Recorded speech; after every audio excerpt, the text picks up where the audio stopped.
Good afternoon. You're listening to Financial Survival, sponsored by Discount Gold and Silver Trading. I'm Melody Cedarstrom, and it is Friday. Hallelujah.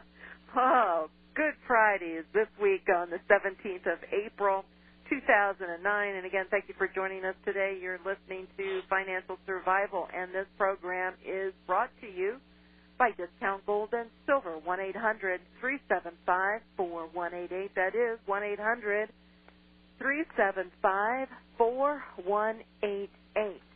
And you can always visit our website at discountgoldandsilvertrading.net. And we have archives of the radio program you can listen to on a daily basis, discountgoldandsilvertrading.net. And, of course, if you have questions for the program, you can email us at discountgoldandsilver@yahoo.com. And, of course, you can use that same email address for all your gold and silver coin questions and questions for the program, discountgoldandsilver@yahoo.com. discountgoldandsilver@yahoo.com. And make sure you spell out the A-N-D. And today, gold breaking down as she is, down $7.10 at $868.20. We have silver, major breakdown in silver, down 36 cents at $11.88. Platinum was up 4 though at $12.17, and palladium was in there at $2.37. So, just a lot of an unusual trading going on. A lot of not quite sure what a lot of it is. Well, I know what a lot of it is, but I can't say it on the air.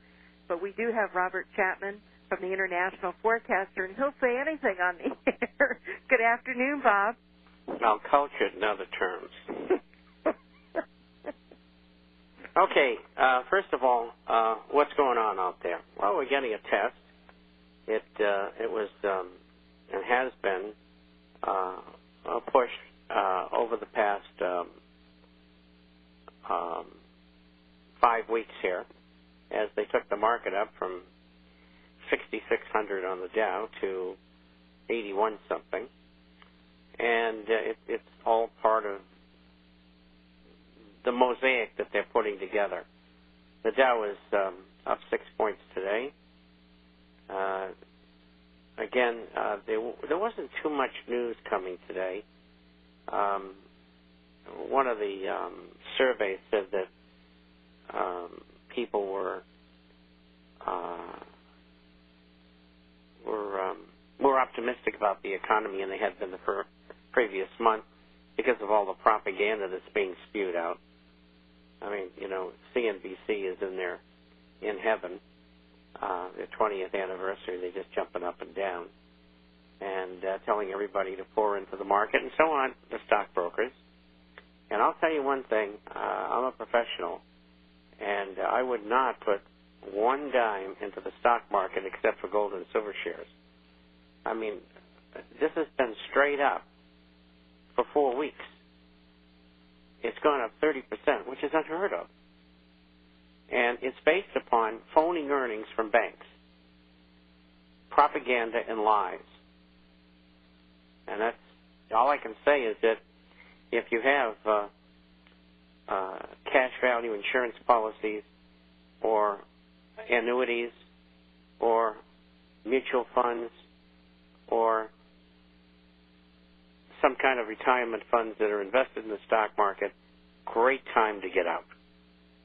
It's a gift, because we're going to go back down and test 666 or 6,600, and so that's the way I see it. Gold did break down, and so did the silver, but they didn't break down deeply, and we got to see the action next week. Sometimes on these trend lines, you'll see a swing down below a trend line, and all of a sudden it'll come roaring back. And so let's wait and see. I'm not advocating any selling. In fact, if anything, I would be a buyer. And as we've said many times on the show, we're looking for opportunities to buy when the market swings down, and that's what it's done. And so if you've got money to spend half of it here and see if it goes any lower. And if it does, fine, you buy the other half lower. If not, you'll just have to pay up for the second half, and that's a good way to do it. No unusual, exciting news today. Got a lot of questions, so I'm going to get into them very quickly. I read your newsletter and heard you mention several times in interviews that the Illuminists are ready. When the Illuminists are ready, they will pull the plug. Could you please explain what pull the plug means?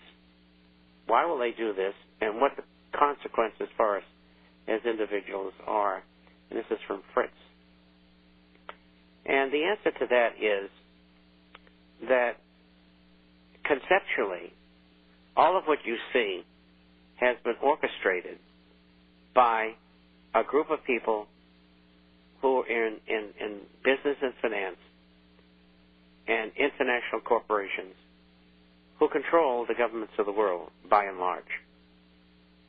And they want to bring every country in the world to its knees financially and economically, to enrich themselves, but also to implement world government.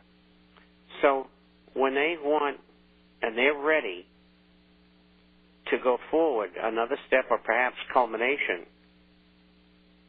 of this move to world government, they will pull the plug. And that means we won't have any inflation anymore. We'll just have deflation. And we'll go into a deflationary depression, and at the same time, there will be major wars going on.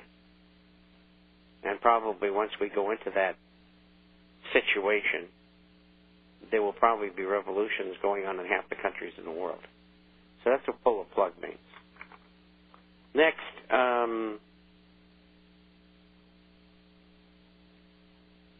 recently changed 401k from moderately aggressive to a 5-year locked conservative. It means he's still in the market. Contributing 6% of salary because company matches it, but I'm not doing that anymore.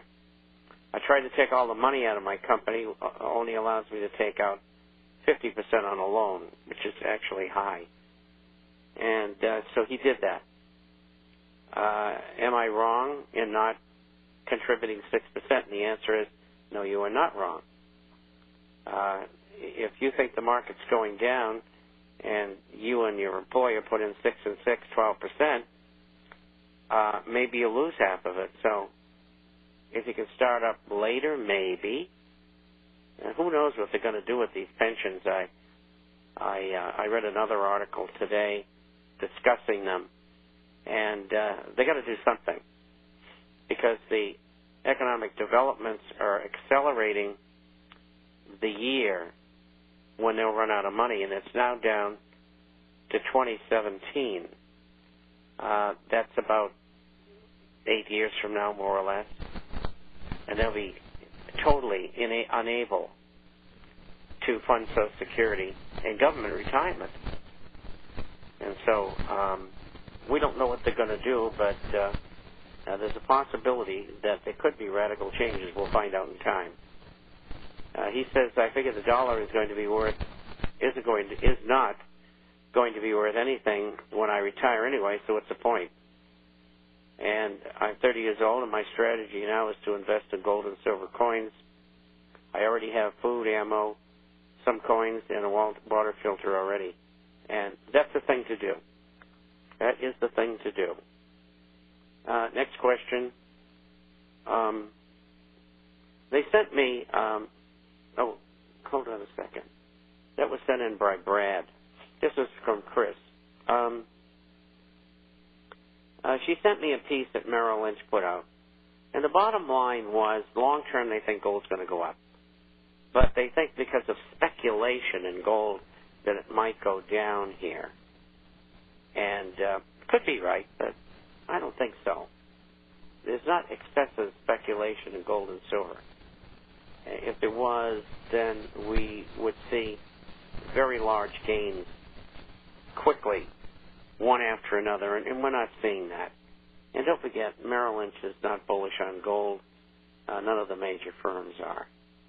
And so it could be a factor, but I don't think it's an important one.